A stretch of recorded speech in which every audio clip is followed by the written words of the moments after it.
নমস্কাৰ আপোনালোকক স্বাগতম জনাইছোঁ অন্য এটা ভিডিঅ'লৈ আমি ডিছকাছ কৰিম DEE LPUPৰ 5550টা পোষ্টৰ বিষয়ে আপোনালোকে ইতিমধ্যে জানিছে যে DEE সেকেন্ড ফেজৰ ডকুমেণ্ট ভেৰিফিকেশ্যন লিষ্ট পাব্লিছ কৰিছে আৰু এইটো 27 জুনৰ পৰা 8 জুলাইলৈকে ভেৰিফিকেশ্যন হ'ব আৰু এই মতে 30 তাৰিখলৈ হ'বলগীয়া ডকুমেণ্ট ভেৰিফিকেশ্যনৰ কাৰণে কেণ্ডিডেটৰ লিষ্ট পাব্লিছ কৰিছে আৰু বাকি যি 1 জুলাইৰ পৰা 8 জুলাইলৈকে ভেৰিফিকেশ্যন হ'ব ইয়াৰ লিষ্ট আজি বা কালিৰ ভিতৰত পাব্লিছ কৰিব DEE ৱেবছাইটত তো আমি ডিছকাছ কৰিম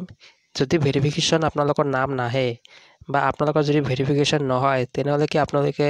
চাকৰি নাপাব নেকি না আপোনালোকৰ মেৰিট লিষ্টত নাম নাহিব নেকি এইটো আমি বিতংকে আলোচনা কৰিম লগতে আমি আলোচনা কৰিম নেক্সট যেটো লিষ্ট ওলাব এই লিষ্টত ভেৰিফিকেশ্যন লিষ্টত কিমানজন প্ৰাৰ্থীৰ নাম থাকিব লগতে আমি ডিছকাছ কৰিম মেৰিট লিষ্টটো কেতিয়া ওলোৱাৰ চান্স আছে আৰু এপইণ্টমেণ্টটো কেতিয়া পাব্লিছ বা কেতিয়া দিয়া হ'ব ঠিক আছে তো চাওক প্ৰথমতে যদি আপোনালোকৰ ভেৰিফিকেশ্যনত নাম নাহে তেনেহ'লে আপোনালোকে একো চিন্তিত হোৱাৰ কোনো প্ৰয়োজন নাই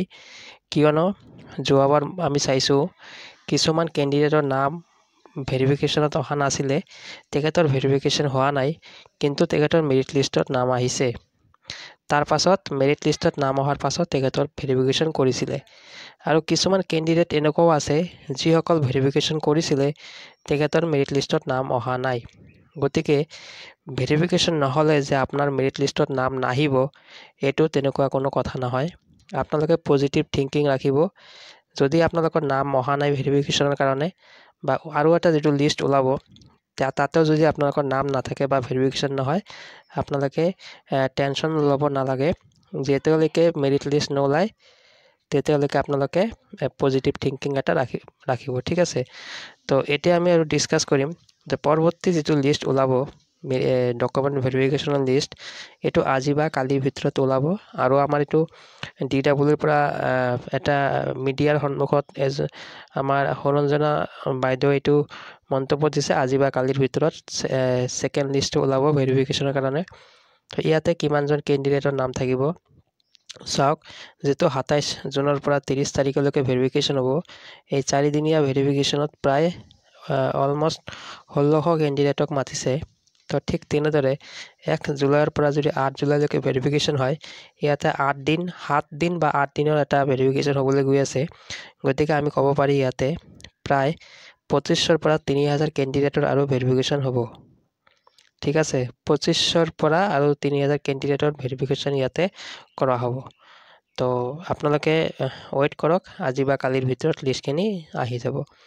এতিয়া আমি চাম মেৰিট লিষ্ট কেতিয়া ওলাব মেৰিট লিষ্ট চাওক আপোনালোকে জানে 8 জুলাইলৈকে ভেৰিফিকেশ্যন হ'ব আৰু মোৰ মতে এইটো লাষ্ট ভেৰিফিকেশ্যন তো পুনৰ কোনো ভেৰিফিকেশ্যন নহয় মেৰিট লিষ্ট ওলোৱাৰ আগতে তো 8 জুলাইৰ পাছত তেখেতসকলে মেৰিট লিষ্টৰ কাম আৰম্ভ কৰিব মেৰিট লিষ্ট প্ৰিপেয়াৰ কৰাৰ কাম আৰম্ভ কৰিব আৰু মোৰ দৃঢ় বিশ্বাস